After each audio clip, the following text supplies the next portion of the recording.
Hi கண்மணிஸ், இன்னைக்கு என்னோட Saturday evening mini vlog பார்க்கலாம் வாங்க. இன்னைக்கு ஈவினிங் நம்ம ஒரு விருந்து ஃபங்க்ஷனுக்கு போகிறோம். ஸோ அப்பா அம்மாவும் முன்னாடியே கிளம்பிட்டாங்க. பாப்புக்கு ஒர்க் போயிட்டதுனால லேட்டாக தான் வந்தாரா.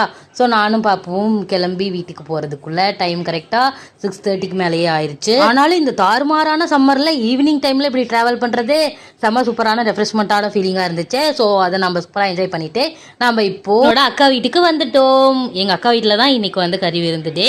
ஸோ நம்ம நேற்றுக்கு தெவம் முடிஞ்சிச்சு, இன்றைக்கி கறி விருந்து. வீட்டுக்குள்ளே நிறைய ரிலேட்டிவ்ஸோட ரஷ்ஷாக இருந்துச்சு. ஸோ நம்ம இப்போது மாடிக்கு வந்துட்டோம். இங்கே என்னோட அக்காவோட குட்டீஸ் எல்லாருமே பார்த்து செம்ம சூப்பராக டைம்லாம் ஸ்பெண்ட் பண்ணிட்டு சாப்பிட உட்காந்தாச்சு. கறி விருந்துனா சொல்லமா வேணும்.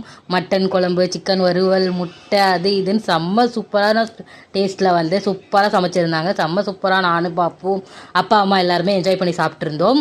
ரொம்ப ரொம்ப டேஸ்ட்டாக இருந்துச்சு. இவங்க தான் என்னோட 2வது அக்கா, இவங்க மாமா, இவங்க என்னோட அம்மா. உங்களுக்கு எல்லாம் தெரிஞ்சிருக்கும்னு நினைக்கிறேன். அப்புறம் இவர் பார்த்தீங்கன்னா என்னோட அக்காவோட 2வது பையன். இவன் சைல்ட்ஹுட்டில் நான் தூக்கி வளர்த்த பையன் அப்படின்னு சொல்லுவேன். இவங்க தான் என்னோட அக்கா. இவங்க வீட்டு கறி விருந்துக்கு தான் நம்ம இன்னைக்கு வந்திருக்கோம். அக்கா பசங்கள்லாம் குட்டி குழந்தையா இருக்கும்போது எங்க வீட்டுக்குலாம் கூட்டிட்டு வந்து அவங்களுக்கு சூப்பராக மேக்கப்லாம் பண்ணி விட்டு சேர்ந்து ஹாப்பியாக விளாண்டுலாம் இருந்ததெல்லாம் மெமரிஸ் ரீகலெக்டிங் ஆச்சு. ஸோ அந்த ஹாப்பினஸோட செம சூப்பராக அவங்க கூட டைம்லாம் ஸ்பெண்ட் பண்ணிட்டு நம்ம அப்படியே கிளம்பியாச்சு. எங்க போயிட்டு இருக்கோம்னு பார்த்தீங்கன்னா என்னோட பாப்பு குட்டிக்கு நாளைக்கு பர்த்டே. அதாவது என்னோட ஹஸ்பண்ட் பாப்புக்கு நாளைக்கு பர்த்டேக்கு எல்லாரும் சர்ப்ரைஸாக தான் ட்ரெஸ் வாங்கி கொடுப்பாங்க. நான் கொஞ்சம் டிஃப்ரெண்ட்டாக இருக்கட்டுமே அப்படின்னு சொல்லிட்டு பர்த்டே பாயவே சர்ப்ரைஸாக ட்ரெஸ் எடுக்க கூட்டிகிட்டு போயிட்டேன். ஆஸ் யூஸ்வல் நம்ம எப்பவும் போகிற பாலாஜி கார்மெண்ட்ஸ் வந்தாச்சு. இங்கே நம்மளுக்கு கிரவுண்ட் ஃப்ளோரில் குட்டீஸ்க்கு ட்ரெஸ்ஸும், ஃபர்ஸ்ட் ஃப்ளோரில் ஜென்ஸ்க்கான ட்ரெஸ்ஸஸ் எல்லாமே இருக்கும்.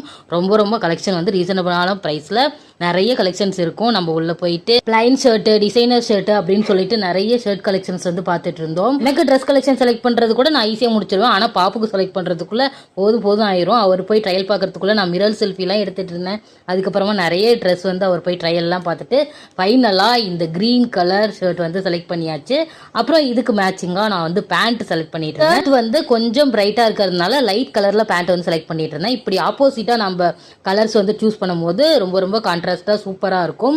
ஸோ பாப்புக்குமே பேண்ட் ஷர்ட் சூப்பராக செலக்ட் பண்ணிட்டு பில்லாம் போட்டு முடிச்சுட்டு செம்ம சூப்பர் ஹாப்பினஸாக நான் கிளம்பியாச்சு. நம்ம பர்த்டே பாய்க்கு ட்ரெஸ் எடுத்துட்டோம். அடுத்து கேக் வாங்கணும் இல்லையா. ஸோ நியர்பையில் இருக்க சென்னை கேக்ஸ் போயிட்டு அங்கே கேக் பார்க்கறதுக்காக போயிருந்தோம். கேக் நிறைய சாப்பிட மாட்டோம் அப்படின்னாலும் பர்த்டேக்கு கேக் விட்டணும் இல்லையா. அதனால நான் இப்போ ரெகுலராக வாங்குற பட்டர்ஸ்காட்ச் ஃப்ளேவர்லேயே நம்ம கேக் வாங்கியாச்சு. கேக் நாங்கள் அவ்வளோவா சாப்பிட மாட்டோமா, அதனால 1/2 கிலோவே வாங்கிட்டு அப்புறம் பாப்புக்கு ரொம்ப பிடிச்ச லட்டு, கிட்டு எல்லாமே வாங்கிட்டு செம்ம ஹாப்பியாக கிளம்பியாச்சு. அதுக்கு மறக்காம உங்களோட விஷயம் பாப்புக்கு கொடுங்க. வீடியோ பிடிச்சதை லைக் பண்ணி ஷேர் பண்ணி கமெண்ட் பண்ணுங்க. பாய்.